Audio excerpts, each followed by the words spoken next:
நண்பர்களே, இன்று வர்ணாசிரமம் என்பது பற்றி அறிவோமா? சமூகத்தை வகுப்புகளாக படிநிலைப்படுத்தும் கருத்தியலை வர்ணாசிரமம் என்ற சொல் குறிக்கிறது. சமூகத்தை 4 வர்ணங்களாக வகைப்படுத்தும் மனுதர்ம சாத்திரம் என்ற நூலில் இந்த சித்தாந்தம் உள்ளது. தமிழின் மிக பழமையான நூலான தொல்காப்பியம் அந்தணர், அரசர், வணிகர், வேளாளர் ஆகிய 4 சாதிகளை குறிக்கிறது. வர்ணாசிரமம் என்பதில் வர்ணம் என்பதற்கு சமுதாய மக்கள் செய்யும் தொழிலையும், ஆசிரமம் என்பது வாழும் வாழ்வியல் முறையை விளக்குவதும் ஆகும். விராட் புருஷனின் முகம், கைகள், தொடைகள் மற்றும் கால்களிலிருந்து முறையே வேதியர், சத்திரியர், வணிகர் மற்றும் சூத்திரர் எனும் 4 வகை வர்ணத்தினர் தோன்றினர் என்றும், அதே விராட் புருஷனின் இடுப்புக்கு கீழுள்ள முன்புற பகுதியிலிருந்து இல்லறம் எனப்படும் கிரகஸ்த ஆசிரமமும், இருதயத்திலிருந்து மாணவ பருவம் எனப்படும் பிரம்மச்சரிய ஆசிரமமும், மார்பிலிருந்து காடுரைந்து வாழும் வனப்பிரஸ்த ஆசிரமமும், தலையிலிருந்து துறவரம் எனப்படும் சந்நியாச ஆசிரமமும் தோன்றின என்று சொல்லப்படுகிறது. வர்ணம் ரிக், யஜுர் வேதங்கள் மற்றும் பிராமண காலத்தில் சமயம் சார்ந்த செயலாக கருதப்பட்டது. அதற்கு பின் இந்திய சமூகத்தில் இது ஒரு குழுக்களாக சாதி அடிப்படையில் மாறியது. புருஷா எனும் சொல் ரிக் வேதத்தின் 10வது மண்டலம் 90வது பாடல் படி மனிதர்களை 4 வர்ணங்களாக பிரிக்கின்றது. இவை அவர்களின் தொழிலுக்கேற்ப வர்ணங்களாக பிரிக்கப்படுகின்றன. தொடக்கத்தில் இது பிறப்பினால் நிர்ணயிக்கப்படுவதில்லை என்றும், உதாரணத்திற்கு இராமாயணம் எழுதிய வால்மீகி பிறப்பினால் ஒரு வேடர் என்றும், மீனவரான வேத வியாசர் மகாபாரதத்தையும் எழுதி வேதங்களை தொகுத்தார் என்றும் கூறப்படுகின்றது. ஆகையால் அவரவர் அறிவுத்திறனாலும் தெய்வாதீனத்தாலும் முயல்பவர்கள் எவராயினும் மகரிஷி ஆகலாம் என்று கூறப்பட்டது. இம்மாதிரி வர்ண பிரிவுகளால் பிராமணர்களை அதிக முக்கியத்துவம் வாய்ந்தவர்களாக, சமய பற்றுள்ளவர்களாக, மேம்பட்ட நிலையில் உள்ளவர்களாக காட்டப்பட்டனர். வர்ணத்தின்படி குணங்கள் என்பது சத்துவ குணம் மிக்க பிராமணரும் என்போர் புலமை வாய்ந்தவராக அர்ச்சகர், புலவர், சட்ட ஆலோசகர், அமைச்சர்கள், ராஜதந்திரிகள் இவர்களை உள்ளடக்கியதாக காணப்பட்டது. ராட்சத குணம் மிக்க சத்திரியர் உயர்வான ஆனால் குறை பண்புடையவராக அரசர், மரியாதைக்குரியவர், வீரர்கள் மற்றும் ஆளுமையுடையவர்களை உள்ளடக்கி இருந்தது. ராட்சத குணம் மற்றும் தாமச குணம் மிக்க வைசியர் என்போர் வணிகர் மற்றும் தொழில் முனைவோர் சமூகத்தார் ஆவர். தாமச குணம் உடைய சூத்திரர் சேவகம் புரியும் சமூகத்தாராக அடிமைகள், கடின உழைப்பாளர் மற்றும் கூலி தொழிலாளர்களை உள்ளடக்கியது. மனித வாழ்க்கையில் 4 ஆசிரமங்கள் இருக்கின்றன.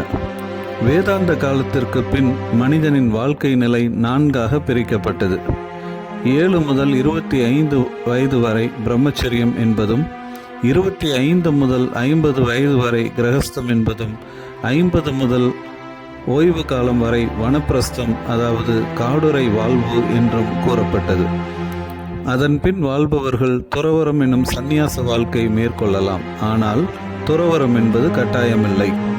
வர்ணம் மற்றும் சாதி முறையை இந்தியா, பாலி மற்றும் நேபாளம் போன்ற நாடுகளில் பாரம்பரியமாக கடைபிடித்து கொண்டு வருகின்றனர். இதில் கூடுதலாக சாதியிலிருந்து ஒதுக்கப்பட்டவர்கள் என்ற பொருளில் தீண்டப்படாதவர்கள் அல்லது பஞ்சமர்கள் எனப்படும் ஒரு வர்ணமும் சேர்க்கப்பட்டது. வர்ண கலப்பு சாதிகள் அடிக்கடி தோன்றின. பிராமணர் தன்னில் தாழ்த்தப்பட்ட 3 வர்ணத்து பெண்களையும், சத்திரியர் தன்னில் தாழ்ந்த 2 வர்ணத்து பெண்களையும், வைசியர் தன்னில் தாழ்த்தப்பட்ட ஒரு பெண்ணையும் திருமணம் செய்து பெற்ற குழந்தைகள் அனுலோமர் எனப்பட்டனர். சத்திரியர் தன்னில் உயர்ந்த ஒரு வர்ணத்து பெண்ணையும், வைசியர் தன்னில் உயர்ந்த ஒரு 2 வர்ணத்து பெண்களையும், சூத்திரர் தன்னில் உயர்ந்த 3 வர்ணத்து பெண்களையும் கூடி பெற்ற பிள்ளைகள் பிரதிலோமர் எனப்பட்டனர். பிராமணர் முதலிய 4 வர்ணத்தார்களும் பிறர் மனைவியுடன் தவறுதலாக சேர்ந்து பெற்ற பிள்ளைகள் அந்தராளர் என்று அழைக்கப்பட்டனர். அனுலோமர் என்போர் 4 வர்ணத்து பெண்கள் முதலியவர்களோடு பெற்ற பிள்ளைகள் விராத்தியர் என்று அழைக்கப்பட்டனர். 4 வகைக்கு ஏற்ப வர்ண தர்மங்கள் சொல்லப்படுகின்றன.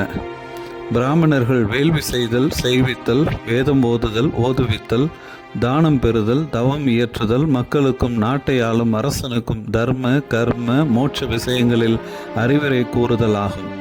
இவர்கள் மீள முடியாத துன்ப காலங்கள் நீங்கும் வரை உடல் உழைப்பு அதிகம் தேவைப்படாத பட்டு நூல் கொண்டு நெசவு தொழில் செய்தல் மற்றும் சத்திரியர் மற்றும் வைசியர்களின் தொழிலை மேற்கொள்ளலாம். பகை நாட்டவர்களிடமிருந்து தங்களை காத்து கொள்ள உயிருக்கு ஆபத்தான காலங்களில் வாழ் ஏந்தி சத்திரிய தர்மத்தை பின்பற்றி உயிர் வாழலாம். ஆனால் எத்தகைய துயர காலத்திலும் பிறரிடம் கைகட்டி பணி செய்து வாழக்கூடாது. சத்திரியர் என்போர் மக்களை துன்பங்களிலிருந்து காக்க வேண்டும். சத்திரியன் தனது தர்மங்களை கடைபிடிக்க முடியாத ஆபத்தான காலங்கள் நீங்கும் வரை பஞ்சு நூல் கொண்டு நெசவு தொழில் மேற்கொள்தல், வைசிய தர்மத்தை கைக்கொண்டு வாணிபம் செய்யலாம். மேலும் வேட்டையாடி உயிர் பிழைத்து கொள்ளலாம். ஆனால் ஒருபோதும் பிறரிடம் கை கட்டி வேலை செய்து பிழைக்கக்கூடாது. வைசியர் என்போர் வாணிபம் செய்தல், பயிரிடுதல், வள்ளல் தன்மை, ஏமாற்றாமை, கிடைத்த பொருளை கொண்டு மனநிறைவு அடைய வேண்டும் என குறிப்பிடப்படுகிறது. இவர்கள் வாணிபம் நடத்த இயலாத ஆபத்தான காலங்கள் நீங்கும் வரை நெசவு தொழில் செய்தல் மற்றும் வேளாளர்களின் கடமைகளை பின்பற்றி பாய் முடைதல் போன்ற சிறு தொழில்கள் செய்து பிழைத்து கொள்ளலாம். சூத்திரர் வர்ண இயல்பு என்பது அவர்கள் முதல் 3 வர்ணத்தவர்களுக்கும் பசு மற்றும் தேவர்களுக்கு வஞ்சனையின்றி பணி செய்வதன் மூலம் கிடைக்கும் பொருளில் மன நிறைவடைய வேண்டும் எனப்படுகிறது. எது எப்படியோ வர்ணமும் தர்மமும் இந்தியாவின் சமூக வாழ்வை நிரந்தரமாக பாதிக்கும் ஒரு அங்கமாக மாறிவிட்டது என்பது உண்மையே. நன்றி. தொடர்ந்து இணைந்திருப்போம். லைக் பண்ணுங்கள், ஷேர் பண்ணுங்கள். புதிய காணொளிகளை பெற சப்ஸ்கிரைப் பண்ணுங்கள்.